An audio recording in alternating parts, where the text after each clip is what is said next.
Saludos mi gente, buenos días, buenas tardes, buenas noches, depende del momento del día que estás viendo esta grabación. Bienvenidos a otra edición más de Los Comebancos. Mi nombre es Charlie y les recuerdo que nuestro contenido lo puedes conseguir en Facebook, Instagram, TikTok, YouTube, Apple Podcast y Spotify, todo con nuestro nombre, Los Comebancos. Y en el día de hoy continuamos haciendo las autopsias de la temporada del 2026 del baloncesto superior nacional y hoy le toca a los Cangrejeros de Santurce. Y voy a arrancar diciendo que los Cangrejeros de Santurce, sin duda alguna, o por lo menos en mi opinión, pienso que este es el equipo más decepcionante de la temporada del 2026. Si analizamos quién es el equipo, hacemos la pregunta de quién es el equipo que más decepcionó en la temporada, es este equipo. Este equipo entró con grandes expectativas en la temporada regular, tomando en cuenta el equipo de nativos que ya tenían, liderados por Ángel Rodríguez, Ángel Matías, Walter Hodge, Isaiah Piñeiro, quieren a Jordan Howard. Tenían un montón de jugadores que de verdad te hacía pensar que este equipo iba a estar disputándose el campeonato de la temporada del 2026 y la verdad fue que no fue así. Empezaron la temporada turbulenta por demás, o sea, un montón de situaciones internas, trajeron durante el transcurso de la temporada, ¿verdad? Uno de sus refuerzos fue Malik Beasley, mano, un jugador que quedó a deber grandemente en el baloncesto superior nacional y pues pueden haber miles de hipótesis o de opiniones en referente a por qué Malik Beasley jugó como jugó en el baloncesto superior nacional. En mi opinión, y no sé si ustedes están de acuerdo o en desacuerdo, los leo en el área de comentarios, pero yo pienso que en mi opinión, la verdad fue que el hecho de que Nelson Colón y Malik Beasley fueron un matrimonio desde el principio, esto es algo que yo cuestionaba desde un inicio. O sea, teniendo, ¿verdad? Siendo fanático de los Vaqueros de Bayamón y teniendo a Nelson Colón por varios años en Bayamón, Nelson Colón es un jugador que le gusta el juego colectivo, le gusta el movimiento de balón, no le gusta el juego de uno contra uno. Y Malik Beasley era un jugador que era un escopetero, un tipo que va a coger la bola, va a tratar de meter sus bolas, tener sus puntos. Y más aún, ¿verdad? Cuando yo escuchaba la narrativa de Malik Beasley hablando en sus Twitch, ¿verdad? En los streams de Twitch, él estaba hablando de promediar 30, 10 y 10, de ser el MVP, de tener muchos galardones a nivel como individuo. Y yo sé que más que nada era el hecho de que quería demostrar de que él todavía estaba en el pico de su carrera para así a ver si a través de su desempeño en el baloncesto superior nacional esto le abría la puerta a su regreso a la NBA. Eso no pasó, claramente. O sea, y no es solamente el hecho de que pues, tenía un caso federal que en algún momento se enfrió y ahora volvió a calentarse y está bajo la lupa de los federales. Es que el hecho también, pues, que teniendo esa nube por encima, la NBA nunca miró hacia dónde ir y cuando vieron el resultado de lo que fue su producción en el baloncesto superior nacional, definitivamente que no lo ayudó. En el caso de Nelson Colón, mano, ¿qué les puedo decir? Un dirigente que ha sido sumamente exitoso en donde quiera que se ha parado, fue exitoso en los Atléticos de San Germán, a pesar de que no se coronó campeón con los Atléticos, pero tuvo buenas temporadas con ellos. Sin duda alguna, podemos decir que tuvo mucho éxito en los Leones de Ponce, con 2 campeonatos en Ponce. Luego pasa a Bayamón y tuvo mucho éxito en Bayamón, siendo constantemente el mejor o uno de los mejores equipos de la liga. 2 campeonatos en Bayamón y entonces se moviliza a los Cangrejeros de Santurce la temporada del 2025, tuvo una muy buena temporada del 2025, en mi opinión siendo el segundo mejor equipo de toda la liga, a pesar de que pues, obviamente se eliminan con los eventuales campeones Vaqueros de Bayamón, pero fue el equipo que más duro le jugó a los Vaqueros de Bayamón en toda la temporada y en esa serie final, o en la serie semifinal, final de conferencia, quedaron ¿verdad? En un séptimo juego, so, no hay nada malo ¿verdad? Que decir de esa temporada, pero la temporada del 2026 no fue la misma. La verdad es que había muchos güeyes machos en una sola cueva y los güeyes no se estaban llevando para nada. La relación con Malik Beasley y Nelson no era la mejor. Y no solamente eso, había mucha turbulencia en el camerino y esto ¿verdad? Implica a que los Cangrejeros de Santurce arrancan o tienen un mal inicio de temporada con marca de 7-12 y es ahí donde entonces el equipo determina despedir a Nelson Colón, salir de Malik Beasley y entonces ¿verdad? Nombrar a David Rosario como dirigente. Luego de ese punto, los Cangrejeros de Santurce finalizaron con marca de 12-3, lo cual es impresionante, ¿verdad? Porque una de esas derrotas no se la pueden acreditar a David Rosario, porque esa derrota pues, se la aplican a Mandy Cancel, que era el que estaba dirigiendo, inmediatamente despiden a Nelson Colón. O sea que con David Rosario, por lo menos en lo que fue la temporada regular, sin duda alguna jugaron mucho mejor, pero hay que también hacer una nota al cárcel a eso. O sea, tan pronto sacaron a Nelson Colón, también hubo cambios de refuerzo.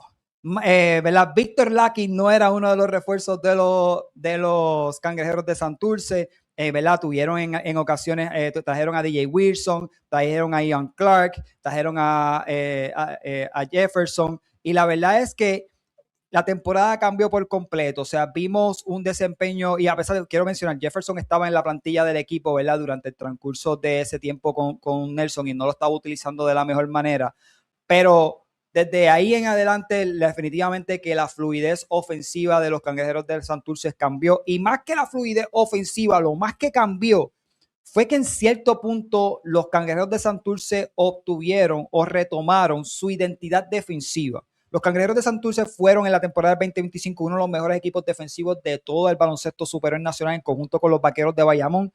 Y esta temporada, empezando la temporada, perdieron esa identidad por completo. Estaban permitiendo un montón de puntos, estaban perdiendo juegos contra equipos que no estaban a la par con ellos, ¿verdad? Por lo menos en el papel, como ellos perdieron contra los Piratas de Quebradilla, siendo la primera víctima de los Piratas de Quebradilla, luego de los Piratas de Quebradilla empezar esa temporada del 2026 fatídicamente. Pierden contra los Mets de Guaynabo, que era un equipo que los tuvo de hijo durante el transcurso de la temporada regular. O sea que eran muchas derrotas incuestionables o cuestionables, y más que nada era el hecho de que tú sabías que no había una identidad en los Cangrejeros de Santurce. Poco a poco la cosa fue cambiando, cambiaron los refuerzos y los Cangrejeros de Santurce empezaron a tener algo bien curioso. Empezaron a elevar su nivel de defensa, pero de igual manera su nivel ofensivo también estaba empezando a aumentar, y el nivel ofensivo llegó a estar a niveles mucho mejor que la temporada del 2025, y es ahí donde empieza la narrativa de ¿podrán los Cangrejeros de Santurce girar la temporada por completo y convertirse en los eventuales campeones de la temporada del 2026? Estamos hablando de que cuando hablamos de los números de los Cangrejeros de Santurce en temporada regular, promediaron 95 puntos por juego. Solamente un equipo en todo el baloncesto superior nacional promedió más puntos que ellos. Fueron los Criollos de Caguas, quienes fueron eventualmente el equipo que los terminó eliminando, y ya mismo hablaremos de eso. Permitieron 92 puntos en toda la temporada regular, donde estuvieron en algún momento permitiendo entre 95 a 96 puntos por juego al principio de la temporada, y bajaron de 96 puntos a 92, que eso es un número bastante favorable, ¿verdad? A nivel de que pues por lo menos estaban metiendo más puntos de lo que estaban permitiendo. Eso es un número saludable. Fueron el tercer mejor equipo rebotero en toda la temporada, promediando 39 puntos por juego. Fueron el sexto mejor equipo en promedios en asistencia, promediando 22. En tapones, no era un equipo muy taponero, promediaron 2 tapones por juego, quedaron décimo en toda la liga. En cortes de balón, fueron el cuarto mejor equipo, promediando 6.4 cortes de balón por juego. A nivel de turnovers, ¿verdad? En bolas perdidas, fueron el tercer peor equipo en toda la liga, promediando 12 pérdidas por juego. A nivel de efectividad de campo, fueron el noveno mejor equipo en el nivel de efectividad de campo, promediando 48%, que eso no es bueno definitivamente, pero fueron el mejor equipo en todo el baloncesto superior nacional en la efectividad de tiros libres, promediando un 80%. El único equipo que se le pone los 80 fueron los Cangrejeros de Santurce. Y en la línea de 3 puntos mejoraron significativamente de lo que fueron el año pasado, promediando 37%, siendo el cuarto mejor equipo en efectividad de tiro de 3 puntos. Y eso se vio, ¿verdad?, a nivel de puntuaciones por juego. O sea, este equipo estaba metiendo la bola, liderado por Ángel Rodríguez, quien tuvo su mejor temporada en la línea de 3 puntos. Estaba metiendo el bolo, y no es para menos. A nivel de puntuación del banco, fueron el segundo mejor equipo en producción del banco, promediando 32 puntos por juego. Y esto transicionó a la postemporada, y quiero hablar de eso, ¿verdad?, porque cuando estaba haciendo la comparativa en lo que fue la producción de temporada regular a la postemporada, pues, hermano, fueron números interesantes. Y pasemos a la postemporada. Los Cangrejeros de Santurce, ¿verdad?, donde en algún momento apuntaban de que iban a jugar en primera ronda con los Vaqueros de Bayamón, quedando en la cuarta posición de la sección A, subieron a la posición número 3, ya que los Gigantes de Carolina decidieron perder un juego. A propósito, lo voy a decir sin miedo al guayo, porque es lo que la gente me ha informado tras bastidores en referente a la decisión de los Gigantes de Carolina, decidieron no jugarle a Mayagüez, perder contra Mayagüez, bajar a la posición número 4 y cruzarse con los Vaqueros de Bayamón. Buen provecho por eso. Entonces los Cangrejeros de Santurce suben a la tercera posición y se tienen que cruzar contra los Criollos de Caguas. Y es ahí entonces donde empieza la postemporada, una serie que va a 6 partidos, los Cangrejeros de Santurce quedan eliminados en 6 partidos. Y la verdad es que cuando habían finalizado los primeros 3 partidos de la serie, los Cangrejeros de Santurce dominaban esta serie 2-1. Y yo personalmente había escogido a los Cangrejeros de Santurce a ganar esta serie. Y en gran parte era por lo que se había desarrollado en esos primeros 3 partidos. Yo pensaba que la fisicalidad y la fortaleza mental de los Cangrejeros de Santurce iban a desarticular por completo a los Criollos de Caguas. Y dado a eso, los Criollos de Caguas iban a empezar a cometer errores mentales, físicos y a nivel de ejecución de baloncesto, y los Cangrejeros de Santurce se iban a aprovechar de esa ejecución y iban a sacar la serie. Luego del tercer partido, todo cambió. Incluso estuve hablando con Wilhelm Buchanan antes de empezar la serie de los Vaqueros de Bayamón y los Criollos de Caguas, y Wilhelm Buchanan me confirma de que en efecto tuvieron que haber análisis, ¿verdad? Y reflexiones internas, empezando por él como dirigente, y tuvieron que hacer un shift mental y enfocarse en las cosas que ellos podían controlar dentro de la cancha y olvidarse del resto de las cosas que estaban pasando, así fuese el arbitraje, el público, todo lo demás, y enfocarse en ellos. Y desde ese momento, desde el cuarto juego en adelante, tanto el shift mental de los Criollos de Caguas cambió, la serie cambió por completo y los Cangrejeros de Santurce no tuvieron una respuesta. La verdad es que aquí yo personalmente señalo a David Rosario en particular por esto.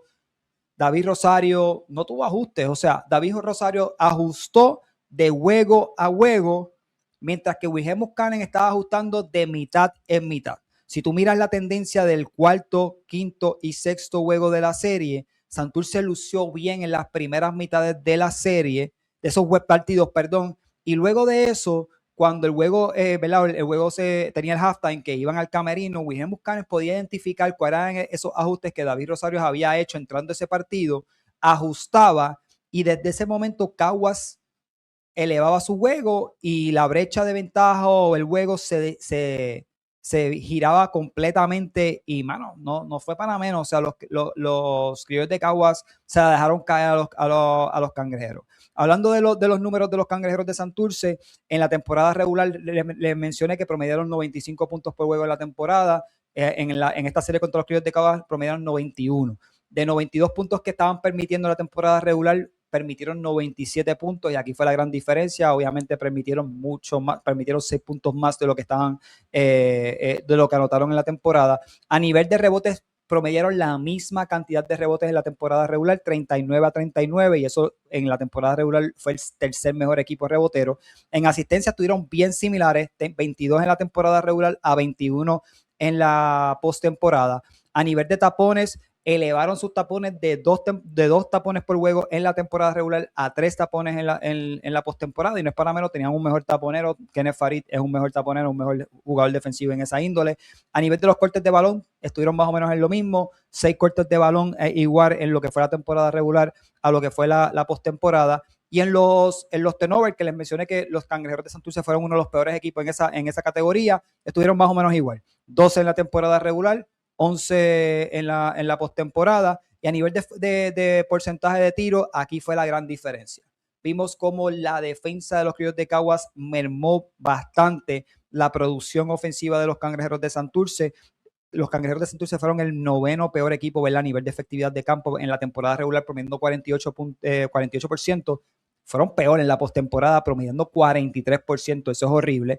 En tiros libres, quienes fueron el mejor equipo en tiros libres, en porcentaje, promediando 80% de tiros libres, promediaron 73%. 7% es un montón en la diferencia. Especialmente en la postemporada, tú quieres ejecutar y obtener la mayor cantidad de puntos de donde sea, y no pudieron aprovechar los tiros libres. Y a nivel de porcentaje de 3 puntos, quien lo elogié, ¿verdad? Siendo un buen equipo de 3 puntos en la temporada regular, siendo el cuarto mejor equipo, promediando 37% en la temporada regular, bajaron a 31% en la postemporada. Y a nivel de la aportación del banco, promediaron 32 puntos en la regular, siendo el segundo mejor equipo, promediaron 28. So, ahí más o menos estuvieron, ¿verdad? Más o menos igual, ¿verdad? Teniendo producciones de Ángel Matías, de David Huertas, que jugó muy bien en la serie. Walter Hodge eventualmente se le integra al equipo y después al final Jordan Howard llega. La pregunta con los Cangrejeros de Santurce, obviamente, cuando analizan la serie, es qué hubiese pasado si Jordan Howard hubiese estado desde el principio de la serie. Es una pregunta hipotética que no tendremos la contestación, pero si yo soy fanático de los Criollos de Caguas, yo le digo, mira, tuviste a Jordan Howard en el último juego de la serie. Jordan Howard jugó muy bien y como quiera se la dejamos caer. Pero la verdad es que, pues, los ajustes son juego a juegos, hay juegos que los Cangrejeros de Santurce estuvieron adelante, que desaprovecharon las oportunidades. Son preguntas hipotéticas que nunca tendríamos la contestación al respecto, pero sé que son cosas que yo he escuchado a los Cangrejeros de Santurce y su fanaticada decir. Y es una pregunta muy válida. La verdad es que los Cangrejeros de Santurce, de lo que fue ese equipo de la segunda mitad de la temporada, ¿verdad? Cuando David Rosario toma el control de la plantilla, no tuvieron el mismo equipo, o sea, no tuvieron a Jordan Howard, no tuvieron a Walter Hodge durante el transcurso de toda la serie, por X y razón, no es culpa de los criollos, y son bajas significativas porque la fortaleza de los Cangrejeros de Santurce durante el transcurso de toda la temporada ha sido el juego colectivo, la profundidad que tiene este equipo. Es uno de los equipos, si no el equipo más profundo en todo el baloncesto superior nacional, y esa profundidad les falló un poco en la postemporada, y los criollos de Caguas, que habían sido el equipo más profundo, ¿verdad? Por lo menos a nivel de producción del banco, Caguas fue el mejor equipo a nivel de producción. Caguas se aprovechó, la segunda unidad de Caguas dominó a los Cangrejeros de Santurce, a pesar de que los Cangrejeros de Santurce no tuvieron una mala temporada. Así que vamos a ver qué transcurre durante el transcurso de los seasons. Me intriga mucho este equipo. Ya Rolando Rutunier mencionó de que David Rosario sí hizo un buen trabajo, pero no nos están asegurando de que van a traer a David Rosario de vuelta. Y yo creo que en gran parte, ¿verdad? Y mirándolo desde la perspectiva de afuera, estoy acá, ya no tengo nada de insight allá adentro, pero cuando tú miras lo que pasó en esta serie, Caguas, Santurce, Wilhelm Buchanan contra David Rosario, ese macheo lo perdiste ampliamente. Y la pregunta es, ¿podrá David Rosario elevar su coaching para que el equipo esté en una mejor posición en futuras ocasiones? Esa es una pregunta que hay que contestar, ¿verdad? Si dentro de la conversación Rolando, Edgar Padilla entienden de que sí, la contestación es que sí, definitivamente David Rosario puede ser el dirigente que nos puede elevar en el futuro, pues puede ser que David Rosario regrese, si no, puede ser que haya otro cambio más en la plantilla de los Cangrejeros de Santurce a nivel del equipo técnico. Vamos a ver qué ocurre. Déjeme saber qué usted piensa. Si usted es fanático de los Cangrejeros de Santurce o si usted es fanático de cualquier otro equipo, ¿qué dirigente debe ser el dirigente de los Cangrejeros de Santurce en miras a la temporada del 2027, de los que están por ahí, que no están bajo contrato en estos momentos? Me encantaría saber qué ustedes piensan al respecto. Y la otra pregunta es, ¿qué van a hacer con la plantilla? ¿Qué jugadores se van a mantener? ¿Qué jugadores van a salir de ellos? O sea, va a ser interesante. A mí me intriga mucho ver qué va a pasar con Walter Hodge y David Huerta. Ambos jugadores, el equipo tiene una opción del próximo año, o sea que el equipo determina si los quiere traer nuevamente a ellos para la temporada que viene o si los van a dejar en libertad, convirtiéndose ambos en agentes libres. Sabemos, ¿verdad?, la situación que hubo legal de Walter Hodge con la hermana de David Huerta. Definitivamente que eso no ayuda en lo absoluto a la química del equipo, y estoy seguro que no ayuda en lo absoluto en la química de lo que fue el 2026 de los Cangrejeros de Santurce. Hay que ver qué pasa de este punto en adelante con eso, pero yo pienso honestamente, tomando en cuenta de lo que es la realidad del baloncesto superior nacional en estos momentos, el tope salarial es 1.5. La nómina de los Cangrejeros de Santurce a nivel de nativo está bien alta. Y yo creo que hay que balancear un poco este equipo. Tienen muchos jugadores que juegan las mismas posiciones, de que a pesar de que no son el mismo jugador como mucha gente dice, porque Walter Hodge, Ángel Rodríguez, Jordan Howard no son los mismos jugadores, incluso si incluyes a Corey McKeitton, no son el mismo tipo de jugador.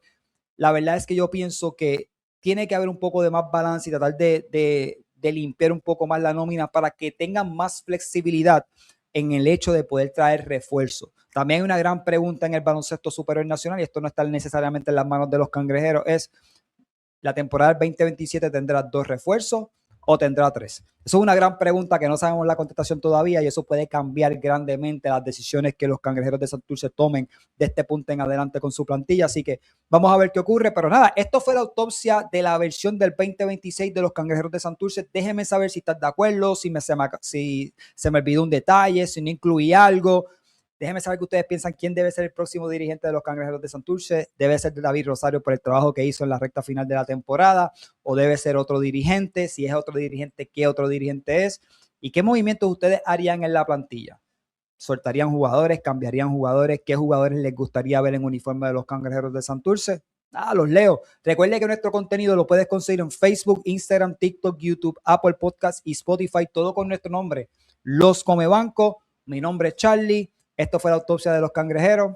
Hasta la próxima.